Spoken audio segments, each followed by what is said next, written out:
Grâce à notre oscillographe, on a fait meilleure connaissance avec le courant alternatif. Il se représente par une sinusoïde que l'on peut dessiner grâce à une flèche. La longueur de cette flèche représente la valeur de l'intensité maximale ou de la tension maximale. Le courant alternatif se caractérise aussi par sa fréquence. Maintenant, si nos messieurs veulent bien nous apporter notre circuit électrique élémentaire, nous allons le brancher sur une source alternative et étudier ce qui se passe. Les valeurs instantanées de l'intensité et de la tension aux bornes de la résistance ont une allure sinusoïdale. À tout moment, la loi fondamentale reste valable. De plus, les flèches intensité maximale et tension maximale sont exactement parallèles.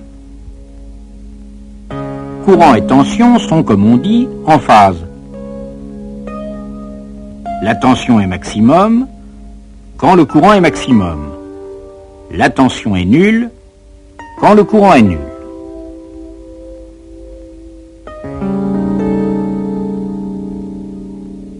Maintenant, si par un artifice quelconque j'augmente la fréquence de la source, les valeurs maximales de l'intensité et de la tension ne changent pas. De plus, courant et tension restent en phase. La valeur de la résistance n'est donc pas sensible à la fréquence de notre courant, tout au moins dans les basses fréquences. Mais on a vu que bobines et condensateurs étaient des bestioles qui réagissent aux variations. Vous vous souvenez ?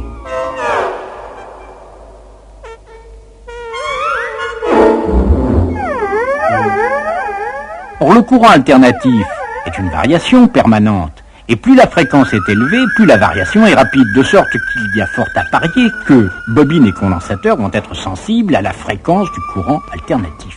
Mais de quelle façon ?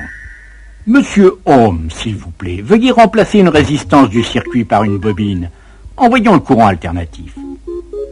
L'intensité dans le circuit et la tension aux bornes de la bobine décrivent encore des sinusoïdes. Oui, mais elles sont décalées dans le temps.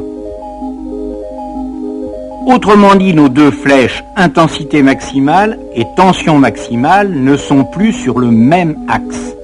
Elles sont déphasées de 90 degrés. L'intensité maximale arrive un quart de période après la tension maximale.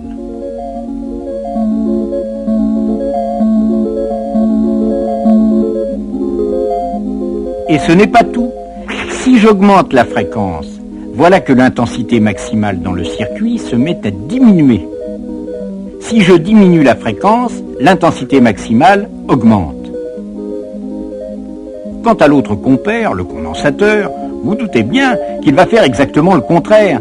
Si la fréquence augmente, l'intensité maximale dans le circuit se met à augmenter, et inversement.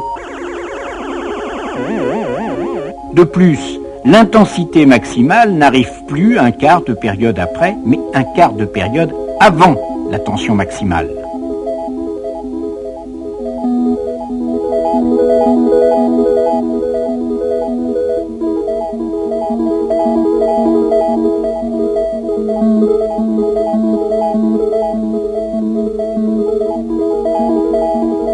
Ainsi, bobines et condensateurs se comporteraient comme des résistances, et de fait on peut mesurer à leur borne une tension. Mais une résistance, elle, ne varie pas quand la fréquence augmente ou diminue. Elle laisse toujours passer la même intensité maximale. Tandis que bobines et condensateurs, ce n'est pas du tout ça, on l'a bien vu.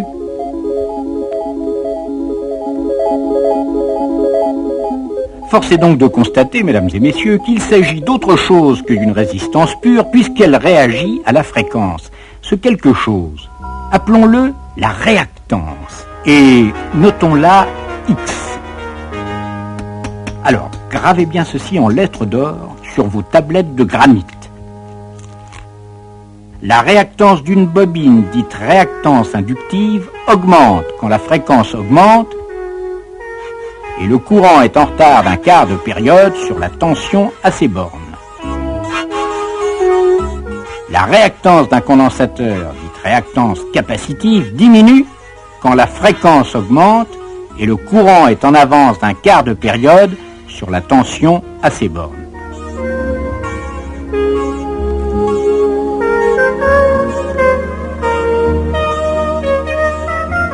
quant aux formules précises des réactances, pour plus de détails, vous êtes prié, comme d'habitude, de vous reporter à votre professeur habituel.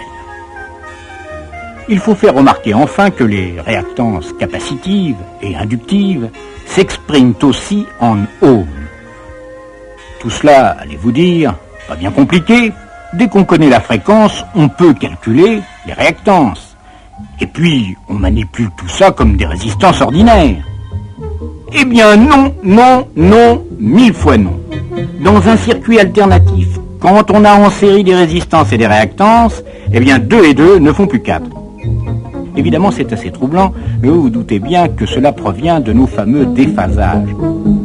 Je vois que nous avons parmi nous M. Fresnel, le grand spécialiste des flèches tournantes, qui nous fera le plaisir prochainement de nous expliquer ces mystères.